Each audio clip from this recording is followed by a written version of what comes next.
अगला recursive function जो था आपका स्ट्रिंग से था। एक एरे वाला भी देख लिया जाए, जिससे कि कहीं मान लीजिए इंटीजर एरे में पूछते हो, किसी एरे में कैरेक्टर एरे में पूछते तो आप प्रोग्राम बना सकें।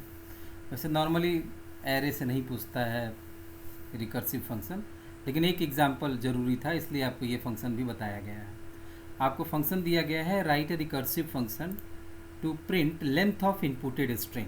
इनपुट की गई स्ट्रिंग की लेंथ प्रिंट करने के लिए रिकर्सिव फंक्शन आपको बनाना है।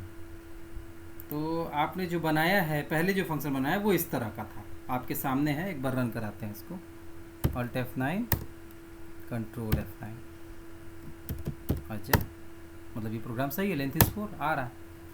अब देखिए मेन में तो कोई परिवर्तन होता नहीं है, आपको पहले बता चुके हम। जैसे आपने कहा CHAR ऑफ साइज, एक एरे डिफाइन हो गया, कैरेक्टर एरे जो कि साइज़ का है, मतलब 20 है उसकी साइज़। INT I बराबर 0, CLR स्क्रीन क्लियर करेगा। फिर आपने कहा printf इंटर स्ट्रिंग, आपकी स्क्रीन पर लिख के आएगा इंटर स्ट्रिंग। जो स्ट्रिंग इनपुट करेंगे वो ए के अंदर आएगा, मान लीजिए अजय, आकाश, विकास जो भी इनपुट कर दिया। उसके बाद I equals two len function को कॉल कर रहे हैं, ए की कॉपी भेज रहा है। तो यहाँ लेन फंक्शन यहाँ पर है, इस ए के अंदर उस ए की कॉपी आएगी, ठीक है। अब यहाँ प्रोटाइपिंग भी कर देना चाहिए आपको, अभी हम कर देते हैं उसको। फिर आपने कहा printf length is %d i, length print कर दे रहा है। यहाँ पर इस ए की कॉपी इस ए में जाएगी, INTI, इस लूप से लेंथ कैलकुलेट हो जाता है। अगर नहीं आता हो आपको तो लेंथ ऑफ स्ट्रिंग का प्रोग्राम पीछे देख लीजिएगा। और हम सब कुछ जो भी बता रहे हैं वो एग्जाम्पल पीछे से बता रहे हैं, जो बताया जा चुका है। तो वहाँ देखने के बाद तब आप इसको देखिएगा। अगर लेंथ का प्रोग्राम आप बनाने जा रहे हैं, एक सामान्य, जैसे अभी फैक्टोरियल का प्रोग्राम आपने देखा, तो फैक्टोरियल का प्रोग्राम आप अगर बनाने जा रहे हैं रिकर्सिव, तो पहले सामान्य फैक्टोरियल का प्रोग्राम देख लीजिए। फिर फैक्टोरियल का जो फंक्शन आपने जो पॉइंटर का इस्तेमाल करके बनाया फैक्टोरियल का, उसको देख लीजिए, समझ लीजिए। उसके बाद फैक्टोरियल का जो फंक्शन बनाया उसको समझ लीजिए। उसके बाद आप आइए कि जो रिकर्सिव फंक्शन बनाया कैसे बनाया, तब उसको समझने का प्रयास करिए और तब वो समझ में आएगा। हाँ, तो ये आपका लेंथ कैलकुलेट कर देगा, आई में लेंथ आ जाएगी, रिटर्न आई करेंगे तो लेंथ आई के अंदर होगी, इस आई में लेंथ आएगी। जब आप कहेंगे printf लेंथ इज %di, तो लेंथ स्ट्रिंग की प्रिंट हो जाएगी। लेकिन समस्या क्या है कि हमको लूप नहीं इस्तेमाल करना होता है, ये सबसे बड़ी समस्या है। और इसके अलावा ये STATIC स्टैटिक वेरिएबल होना चाहिए। यहाँ पर एक चीज़ बची हुई थी आपकी प्रोटोटाइपिंग, तो उसको भी कर लीजिए। इंटीजर रिटर्न करेगा, लेन फंक्शन का नाम होगा और कैरेक्टर टाइप एक एरे लेकर के जाएगा। तो ये प्रोटोटाइपिंग हो जाएगी फंक्शन की। कई बार बिना प्रोटोटाइपिंग के भी फंक्शन रन कर जाते हैं, लेकिन परीक्षा में अगर आप इसको छोड़ेंगे तो इस पर नंबर कट जाएगा आपका। आपको ये पता है कि इंटीजर रिटर्न करेगा, फंक्शन का नाम आपने लेन रखा है तो लेन लिख सकते हैं, और कैरेक्टर है, कैरेक्टर लिखा आपने। और क्योंकि कैरेक्टर सामान्य कैरेक्टर नहीं है, एरे है, तो ये सबस्क्रिप्ट बनाया आपने कि कैरेक्टर एरे लेके जा रहा है। अब यहाँ आ गया स्टैटिक INTI बना लिया हमने। उसके बाद हमने कहा if a of 0 equal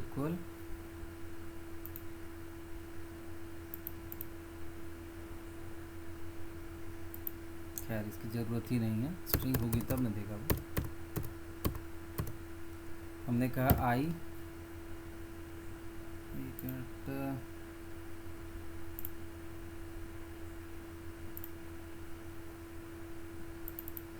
I++। उसके बाद हमने चेक किया if a of I equal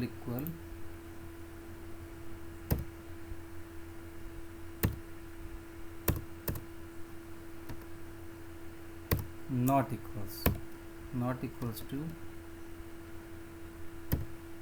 \0, तो क्या करे, लेन फंक्शन को कॉल करे और ए की कॉपी भेज दे, और नहीं तो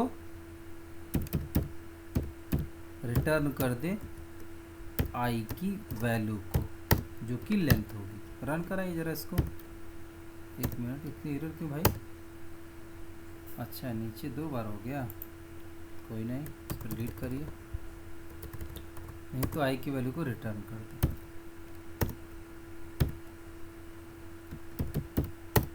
ठीक है, मतलब प्रोग्राम सही है आपका। जब प्रोग्राम सही है तो इसको एक बार ड्राई रन करा के देख लिया जाए।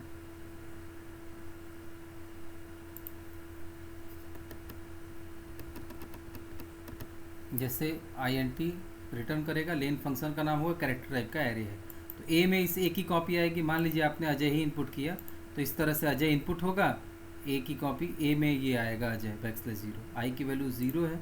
जब स्टैटिक INT आई करेंगे तो आई की वैल्यू तो 0 होगी ना बाई डिफ़ॉल्ट। फिर आपने कहा आई प्लस प्लस करेंगे तो आई की वैल्यू क्या हो जाएगी, 0 से 1 हो जाएगी। फिर यहाँ का चेक करेंगे, if a of i is not equals to backslash 0, तो ए ऑफ 1 बैकस्लैश 0 के बराबर नहीं है। ए ऑफ 1 में क्या है, जे है, तो आप क्या कहेंगे, लेन फंक्शन को कॉल कर रहे हैं, ए की कॉपी भेज रहे हैं, तो ए में जो है वही चला जाएगा यहाँ पर। इस लाइन में कंट्रोल दोबारा आना नहीं है, नीचे आएगा। आई प्लस प्लस, आई अपनी पुरानी वैल्यू में +1 करेगा, तो 1 की जगह पर आई की वैल्यू हो जाएगी 2।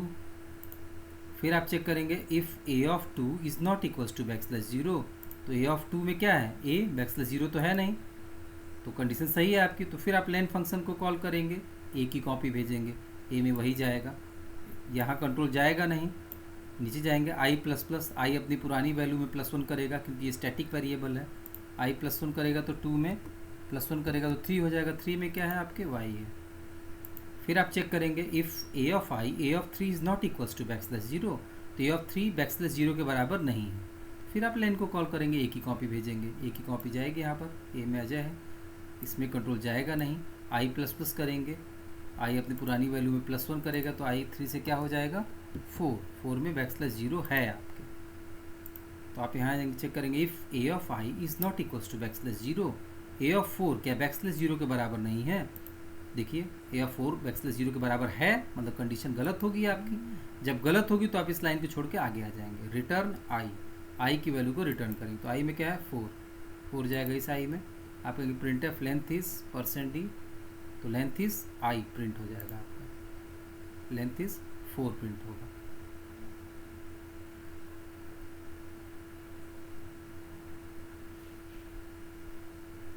रन करा के देख लीजिए एक बार। Alt F9, कंट्रोल F9, हमने इनपुट किया राज, लेंथ इज 3। ठीक है, इसको ड्राई रन करिएगा और समझने का प्रयास करिएगा। स्पेशली आप स्टैटिक वेरिएबल को अच्छी तरह समझ जाइए, स्टैटिक वेरिएबल की कैरेक्टरिस्टिक्स समझ जाइए, तो आपको रिकर्सन लगभग समझ में आ जाएगा। आपको ये समझना है कि हम किस तरह से किसी फंक्शन को कॉल करके उसी फंक्शन से लूप का काम करवा लेते हैं, ये रिकर्सन होता है।